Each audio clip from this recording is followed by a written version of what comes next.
വൈകിട്ട് ഞങ്ങളൊരു 6 മണിക്കൊരു പായിട്ടിരുന്ന് പ്രാർത്ഥിക്കാൻ തുടങ്ങിയാൽ അത് വെളുപ്പിനെ 3 മണി വരെയൊക്കെ പോകുമായിരുന്നു.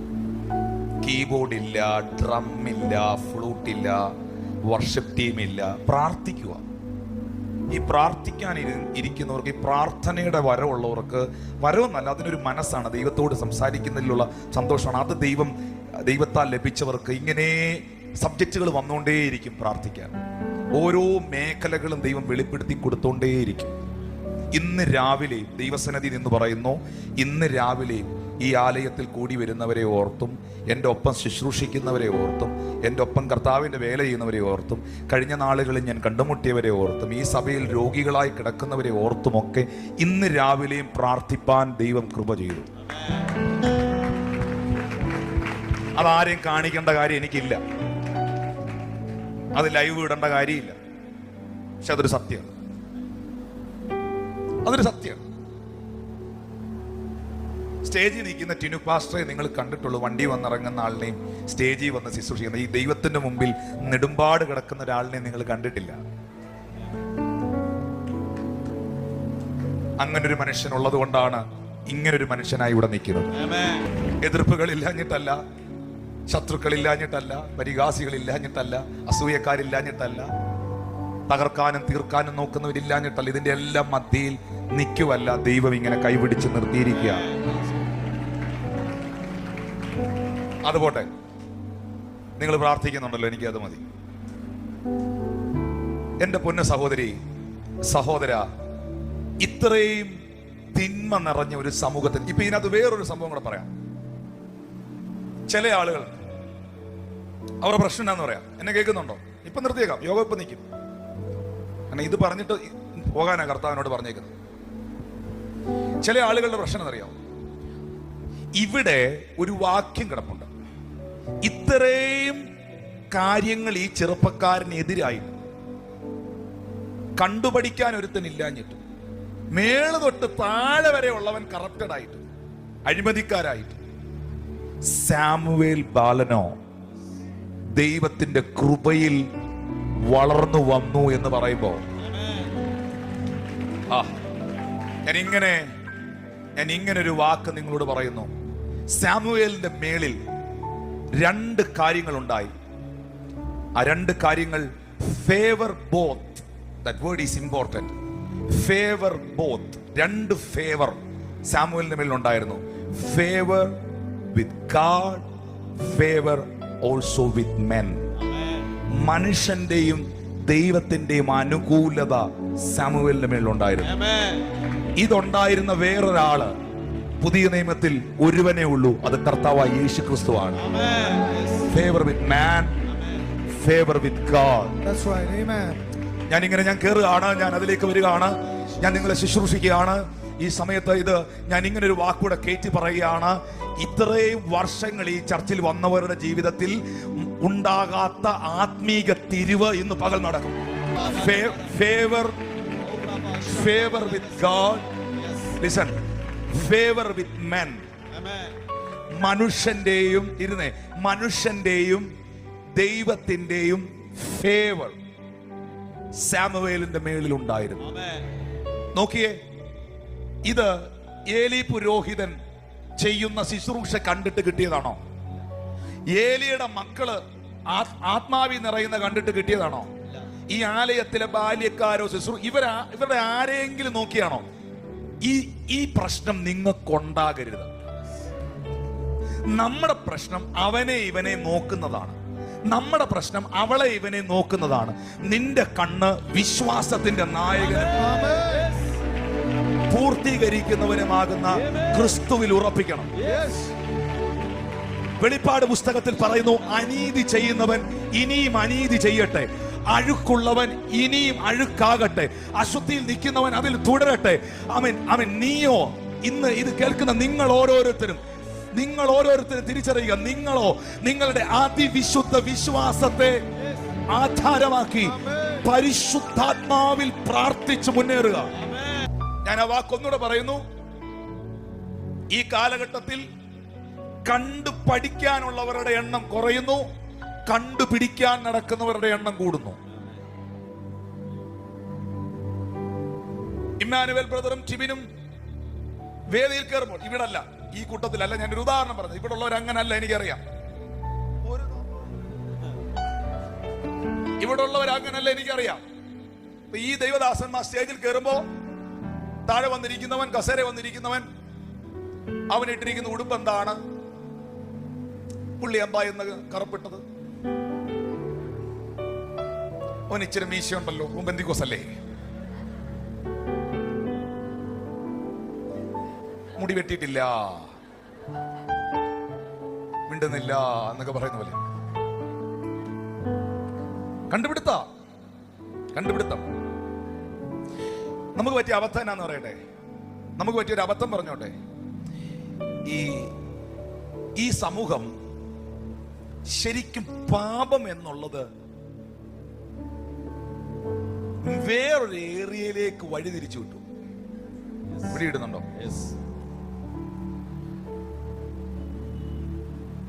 നമ്മുടെ ആളുകളുടെ മുമ്പിൽ പാപം എന്ന് പറയുന്നത് ഷേവ് ചെയ്തിട്ടില്ല, പുള്ളി ബൈക്കേ വന്നു, കറുത്തുടുപ്പിട്ടു, അല്ലെങ്കിൽ ആ പുള്ളി നല്ലൊരു ഭക്ഷണം കഴിച്ചു, ഈ പുള്ളി വില കൂടിയ വസ്ത്രം ധരിച്ചു.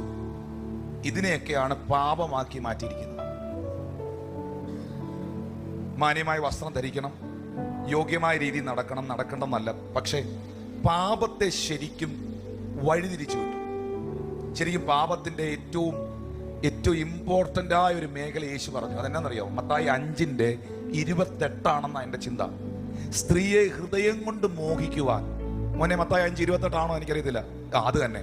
സ്ത്രീയെ മോഹിക്കേണ്ടതിന് അവളെ നോക്കുന്നവനെല്ലാം ഹൃദയം കൊണ്ട് അവളോട് വ്യഭിചാരം ചെയ്തു പോയി. ശരിക്കും പാപത്തിന്റെ ഏറ്റവും പ്രധാനപ്പെട്ട മേഖല നിങ്ങൾ ഈ പുറമെ വിധിക്കുന്ന വിധികളല്ല, നിങ്ങൾ ചിന്തിക്കുന്ന ചിന്തകളാണ്.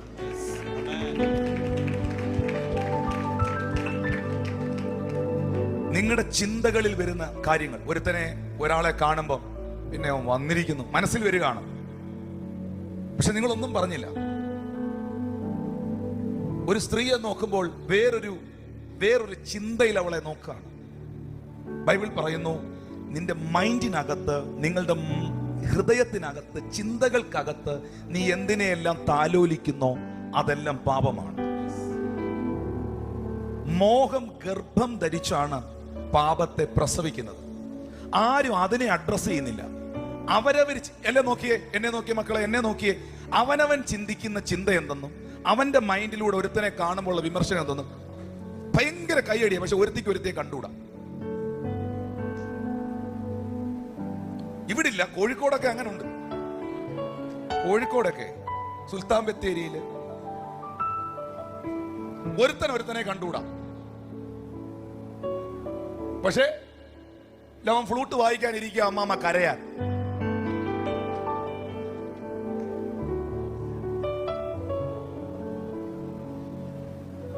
ഇതെവിടാ ഈ സാധനം കിടക്കുന്നറിയോ? ചിന്തയില്. ഒന്നും മിണ്ടിയില്ലല്ലോ, ഒന്നും പറഞ്ഞില്ലല്ലോ. എന്തായാലും പറഞ്ഞോ? എന്തായാലും പറഞ്ഞോ? ഇങ്ങനെ പോയി അവളെ കണ്ടു, എന്തായാലും പറഞ്ഞോ? എന്തേലും ചെയ്തോ? പറ, എന്തേലും ചെയ്തോ? പക്ഷെ ചിന്തയിൽ കിടപ്പുണ്ട്, ഇവളെനിക്കിട്ട് പണിഞ്ഞവളാണ്, ഇവളെ ഞാൻ വെറുതെ വിടുവില്ല, ഇന്ന് ഇവൾക്കെതിരെ ഞാൻ പ്രാർത്ഥിക്കും എന്നൊക്കെ പറഞ്ഞാ വന്നിരിക്കുന്നത്. യേശു പത്രോസിനെ നോക്കി ചോദിച്ചില്ലേ, എടാ നീ ഏത് ആത്മാവിന് അധീനനാടാ? ശമര്യരെ കണ്ടുകൂടാ പത്രോസിന്. ബേസിക്കലി ശമര്യരെ പുള്ളിക്ക് ചിന്ത കൊണ്ടും മനസ്സുകൊണ്ടും ഇഷ്ടമല്ല.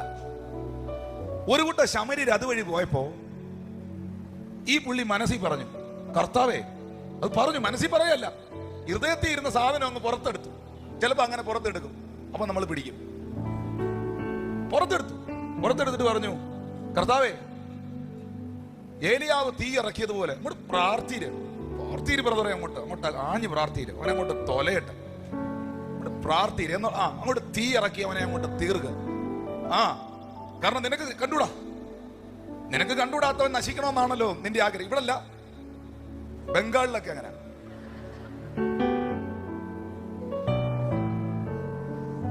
ഹലോ, പ്രാർത്ഥീര്, അങ്ങോട്ട് ശക്തമായി പ്രാർത്ഥി. യേശു ഇത് കേട്ടിട്ട് അങ്ങോട്ട് തിരിഞ്ഞ് നിന്ന് ഇവനോട് ചോദിക്കുകയാണ്, എന്റെ പൊന്നു ബ്രദറെ, ഓർഡിനേഷൻ കിട്ടിയ സഹോദര, എന്റെ പൊന്നു സഹോദര, ഉപദേശി, വാസ്ത്രേ, പത്രോസേ, എടാ നിന്റെ മേളിൽ ഏത് ആത്മാവാടാ വ്യാപരിക്കുന്നേ? യേശു ചോദിച്ചു, നീ ഏത് ആത്മാവിന് അധീനനാണ്? പക്ഷെ കടലിന്റെ മേളിൽ കൂടെ നടക്കും, വെളിപ്പാട് പറയും. ഹലോ, വെളിപ്പാട് പറഞ്ഞ ആരാ? നീ ജീവനുള്ള ദൈവപുത്രൻ വെളിപ്പാട് പറഞ്ഞ ആരാ? പക്ഷെ ചിലരെ കണ്ടൂടാ.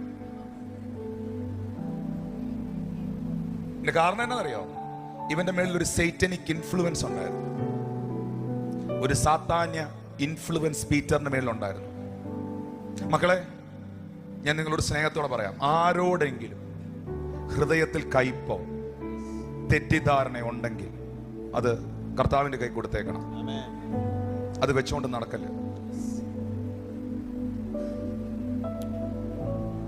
ആരെ അപമാനിക്കരുത്, വെറുതെ വിതച്ചിട്ട് കൊയ്യരുത്.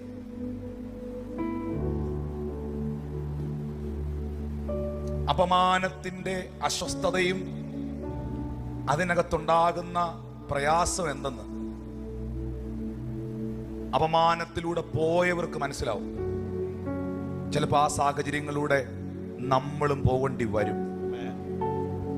പണ്ട് ആരോണ്ട് പറഞ്ഞ പോലെ, പഴുത്ത ഇല വീഴുമ്പോ പച്ച ഇല ചിരിക്കരുത്. ഹലോ, ഒരു പക്ഷെ നീയും ചിലപ്പോ അതിലൂടെ പോകേണ്ടി വരും. അവിടെ ദൈവം നിന്റെ കൂടെ ഇരിക്കണമെങ്കിൽ ആ പഴുത്ത ഇല വീണപ്പം നീ ചിരിക്കാതെ നിന്ന് പ്രാർത്ഥിച്ച ആളായിരിക്കണം.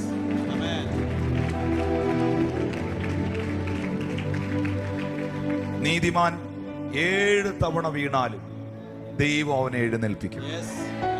അവൻ നിലംപരിചായി പോകാൻ ഇടവരത്തില്ല. ഞാൻ നിങ്ങളോട് പറയുന്നത്, നിങ്ങൾ കൈ കൊട്ടിയിലേലും കുഴപ്പമില്ല, വലിയ പാട്ട് പാടിയിലേലും കുഴപ്പമില്ല, ആർക്കും നിങ്ങളൊരു ദോഷം ചെയ്യരുത്.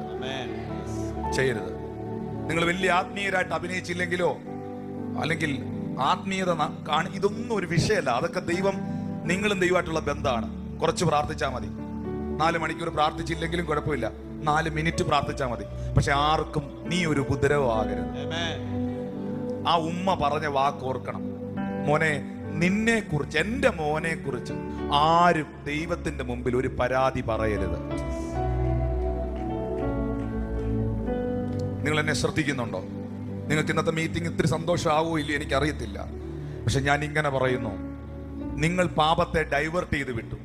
സോക്സും ഷൂവും ബെൽറ്റും ഉടുപ്പും കസേരയും ഭൗതികമായതും പുറമേ ഉള്ളതും മുടി വെട്ടിയതും ക്ലീൻ ഷേവ് ചെയ്തതും കമ്മലിട്ടതും ഒക്കെ ആക്കി നിങ്ങൾ മാറ്റി. പക്ഷെ അതല്ല, അതിനപ്പുറത്തൊന്നുണ്ട്. യഥാർത്ഥമായി നിന്റെ ചിന്തകൾ, ഒരു വ്യക്തിയെ കാണുമ്പോൾ നിന്റെ മനസ്സിൽ വരുന്ന ചിന്തകളിലൂടെ ഉണ്ടാകുന്ന പാപങ്ങൾ, ഈ മനസ്സിൽ താലോലിച്ച് നടക്കുന്ന ദ്രവ്യാഗ്രഹങ്ങൾ, സമ്പത്തുണ്ടാകട്ടെ, നന്മയുണ്ടാകട്ടെ, എല്ലാം വരട്ടെ, പക്ഷെ ഒരിക്കലും എൻ്റെ ചിന്തകൾ എൻ്റെ ദൈവത്തിനും പരിശുദ്ധാത്മാവിനും വേദനിപ്പിക്കുന്ന ഒന്നാകരുത്. ഹല്ലേലൂയ. ഒന്ന് കൈ ഉയർത്തി പിടിച്ചേ.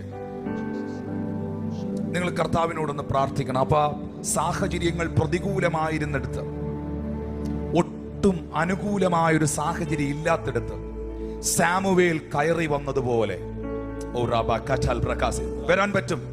ഞാൻ വീണ്ടും ആവർത്തിക്കുന്നു, സാമുവേൽ കയറി വന്നതുപോലെ യേശുവിന്റെ നാമത്തിൽ ആത്മാവെ പ്രാർത്ഥിച്ച്,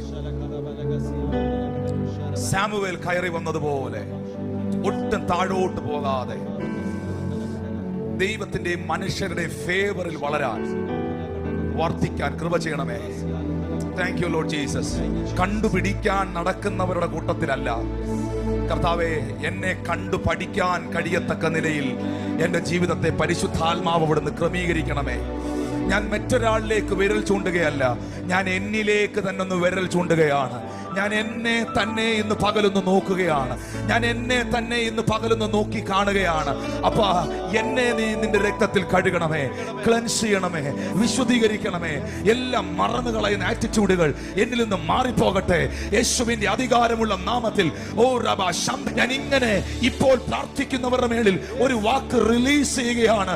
സകല സാഹചര്യങ്ങളും നിനക്ക് പ്രതികൂലമായിരിക്കുമ്പോഴും നിന്റെ മേൽ വീണ ദൈവത്തിന്റെ വിളിയും നിന്റെ മേൽ വീണ ദൈവീക അഭിഷേകവും ഈ സാഹചര്യങ്ങളുടെ മേളിൽ നിന്നെ വളർത്തുന്നതായി തീരട്ടെ. പ്രാർത്ഥന നിർത്തരുത്, ഉപവാസം നിർത്തരുത്, ദൈവത്തോടുള്ള ബന്ധം നിർത്തരുത്, ദൈവത്തോട് പിണക്കം കാണിക്കരുത്, വചനത്തോട് പിണക്കം കാണിക്കരുത്, അറിഞ്ഞ സത്യത്തോട് പിണക്കം കാണിക്കരുത്. സാഹചര്യങ്ങൾ എത്ര എതിരാണെങ്കിലും, ഏതൊക്കെ ഏലി പുരോഹിതന്മാരുടെ കാഴ്ചപ്പാടുകൾ നഷ്ടപ്പെട്ടാലും, ഏതെല്ലാം ബാല്യക്കാർ ദൈവഭയമില്ലാതെ പോയാലും, ഇതിന്റെ നടുക്ക് ഈ 2026 ഇതിന്റെ മധ്യയിൽ ഞാൻ അഭിഷേകത്തോടെ, പ്രാർത്ഥനയോടെ, ആരാധനയോടെ ഞാൻ അങ്ങയ്ക്ക് വേണ്ടി നിലനിൽക്കുന്ന ഒരു വ്യക്തിയായി അന്യഭാഷയിൽ ശബ്ദമുയർത്തി പ്രാർത്ഥിച്ചാട്ടെ. Thank you, Lord. Thank you, Lord. Thank you, Lord. ഞാൻ എന്റെ കണ്ണ് കർത്താവിൽ ഉറപ്പിക്കുകയാണ്. എന്റെ ആറ്റിറ്റ്യൂഡ് അങ്ങയ്ക്ക് പ്രസാദമാകട്ടെ. ആ കരങ്ങളെ തട്ടി ചില മിനിറ്റുകൾ.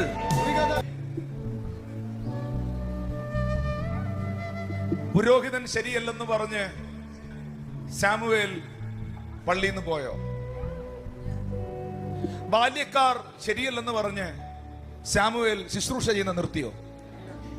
ഈ കിടന്നുറങ്ങുന്ന ആലയത്തിനകത്ത് വിളക്ക് അണച്ചേച്ച് കിടന്നുറങ്ങുന്ന ഏലിയാണെങ്കിലും ദൈവം സാമുവേലിനെ ഏൽപ്പിച്ചത് സാമുവേൽ വിശ്വസ്തയോടെ ചെയ്തു.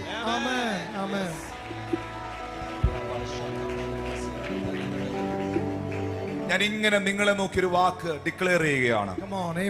ഈ 2026 ഇനി അങ്ങോട്ടുള്ള കാലം, ഞാൻ ഇങ്ങനെ പറയുന്നത് ഒരു ദൂതായി കൂട്ടിക്കും. ഇനി അങ്ങോട്ടുള്ള കാലം ദൈവമക്കൾക്ക്, ആത്മീയ കൂട്ടങ്ങൾക്ക് ഒട്ടും അനുകൂലമല്ലാത്ത കാലമാകും. കാരണം അന്ത്യകാലമാണ്. സാത്താൻ ഇനി അല്പകാലമേ ഉള്ളൂ എന്ന് മനസ്സിലാക്കി അവൻ അതിശക്തിയോടെ പ്രവർത്തിക്കും. അതിന്റെ നടുക്ക് സാമുവേൽ ബാലനെ പോലെ ഒറ്റയ്ക്ക് നിൽക്കേണ്ടി വന്നാൽ, അങ്ങനെ ഒരു തീരുമാനമെടുത്താൽ നിന്നെ ഒരു പ്രവചനമാക്കി അനേകർക്കൊരു ശുശ്രൂഷകനാക്കി പരിശുദ്ധാത്മാവ് എഴുന്നേൽപ്പിക്കുകയാണ്.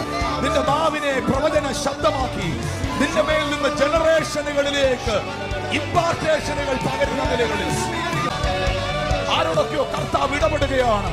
ദൈവസന്നിധിയിലേക്ക് മടങ്ങി വരിക, പ്രാർത്ഥനയിലേക്ക് മടങ്ങി വരിക, ആരാധനയിലേക്ക് മടങ്ങി വരിക. എവിടേക്കോ ഇടിഞ്ഞു കിടക്കുന്ന യാഗപീഠങ്ങൾ പണിയുക.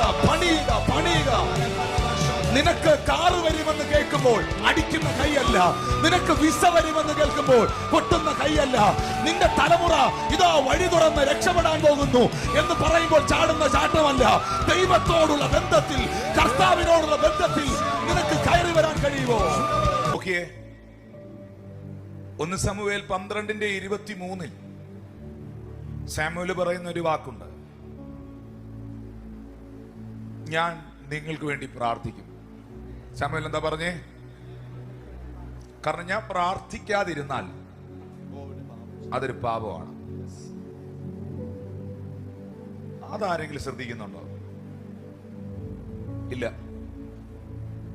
അതാ ഞാൻ പറഞ്ഞേ.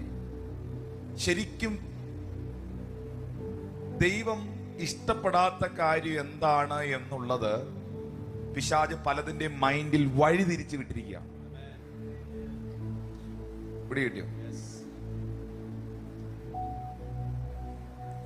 1 ശമൂവേൽ 7:3 മുതൽ 17 വരെയുള്ള വാക്യത്തിൽ ശമൂവേൽ ഇസ്രായേൽ ഗ്രഹത്തോട് പറയുകയാണ്, പൂർണ്ണ ഹൃദയത്തോടെ നിങ്ങൾ യഹോവയിലേക്ക് തിരിയുന്നെങ്കിൽ അന്യ ദൈവങ്ങളെയും അസ്തരോത്ത് പ്രതിഷ്ഠകളെയും നിങ്ങളുടെ ഇടയിൽ നിന്ന് നീക്കിക്കളഞ്ഞ് നിങ്ങളുടെ ഹൃദയങ്ങളെ ദൈവത്തിലേക്ക് നിങ്ങൾ തിരിക്കണം. കാരണം എല്ലാ എണ്ണം വഴിതിരിഞ്ഞ് നടക്കുക.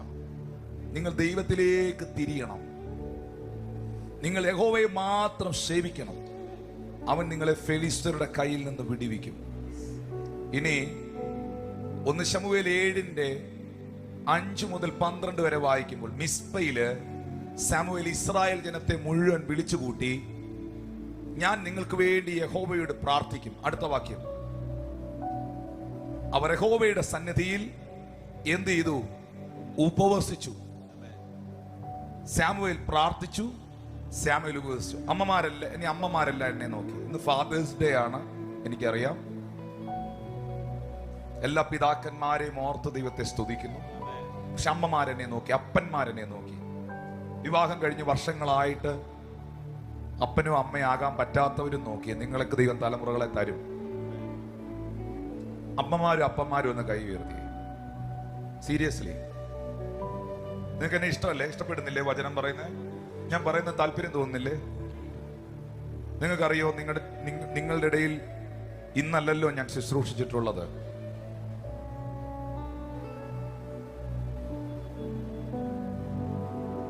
ഇന്നെന്താ വ്യത്യസ്തമായി പോകുന്നത്?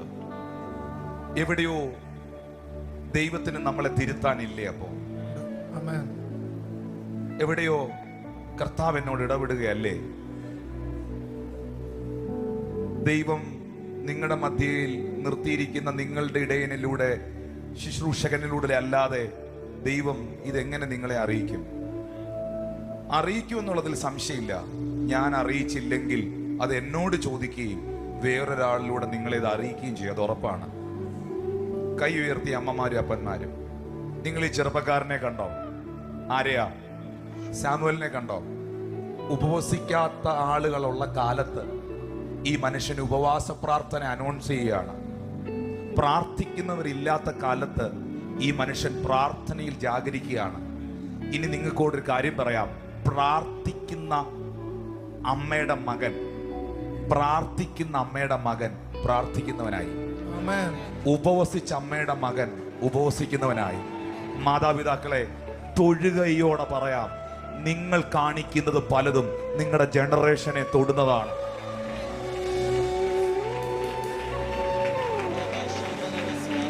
അതുകൊണ്ട് മര്യാദയ്ക്ക് ജീവിക്കുക.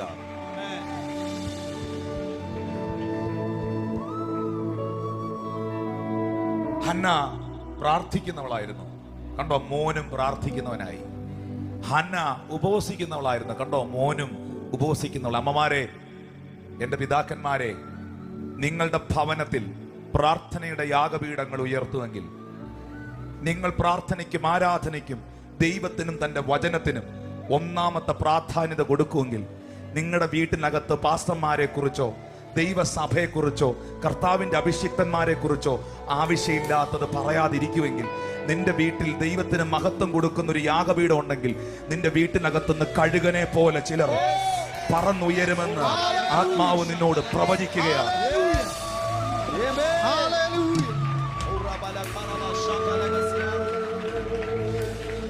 എന്താ ഇസഹാക്കേ നീ അബ്രഹാമിനോട് ചോദിച്ചത്?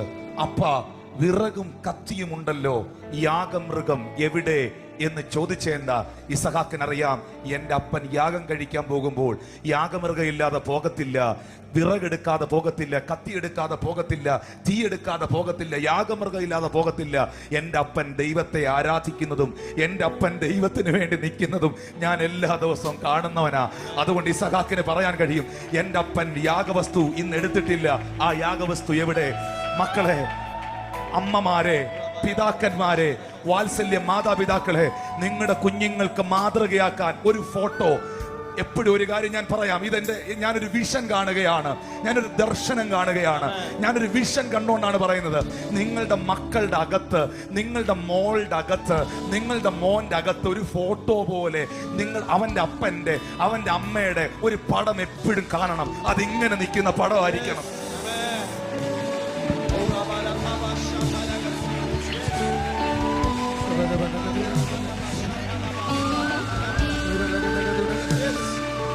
അവൻ പറയണം, എൻ്റെ അമ്മ മുഴങ്കാലിൽ നിന്ന്, എൻ്റെ അപ്പൻ മുഴങ്കാലിൽ നിന്ന്, ഇടിവിൽ നിന്ന് പ്രാർത്ഥിച്ചതിന്റെ വിടുതല ഞാൻ അനുഭവിക്കുന്നതെന്ന്.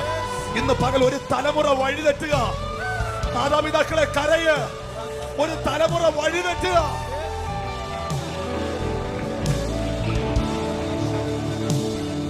ദൈവഭയമില്ലാത്തൊരു തലമുറ എഴുന്നേറ്റ് വന്നുകൊണ്ടിരിക്കുക. ആരെയും പേടിയില്ലാത്തൊരു തലമുറ, ആരെയും പേടിയില്ലാത്തൊരു കൂട്ടം. ഞാൻ പറയുന്നത് പുറത്തെ കാര്യം മാത്രമല്ല. മുപ്പല്ലി കൊണ്ട് മാംസം കുത്തി തിന്നത് വെളിയിൽ നിന്ന് വന്നവരല്ല. യാഗപീഠത്തിൽ ഇരുന്ന ഇറച്ചി പ്ലേറ്റിനകത്ത് എടുത്തുകൊണ്ട് പോയി അകത്ത മുറി ഇരുന്ന് തിന്നത് പുറത്ത് നിന്നവനല്ല. ഇതിന്റെ ഇടയിൽ നീ കൃപയിൽ കയറി വരണം.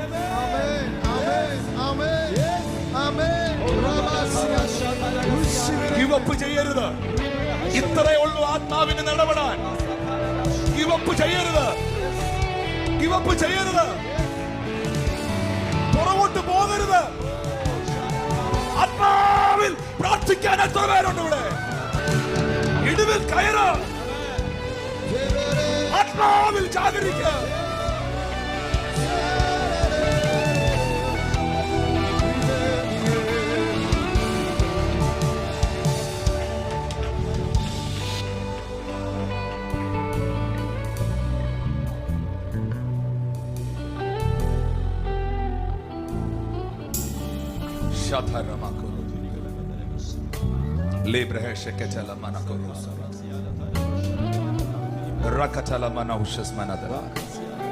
കർത്താവ് ആ വേർഡ് ഇങ്ങനെ ഉയർത്തിപ്പിടിക്കുകയാണ്. ബോത്ത് ഫേവർ, രണ്ട് ഫേവറുകൾ സാമുവേലിന്റെ മേളിലും യേശുവിന്റെ മേളിലും വീണു. മനുഷ്യന്റെ ഫേവർ, ദൈവത്തിന്റെ ഫേവർ.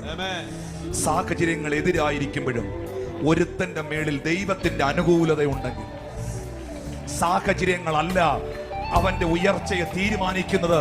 അവൻ ക്യാരി ചെയ്യുന്ന ദൈവത്തിന്റെ ഫേവർ ആയിരിക്കും.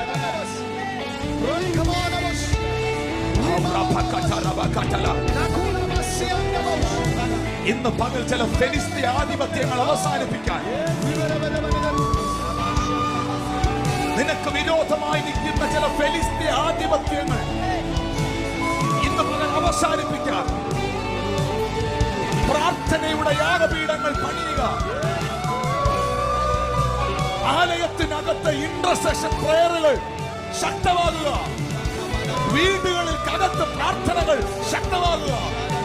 വ്യക്തിപരമായി ഇവിടുത്തെ പാസ്റ്റർമാർ, നിങ്ങൾക്കറിയോ, കഴിഞ്ഞ 3 ദിവസം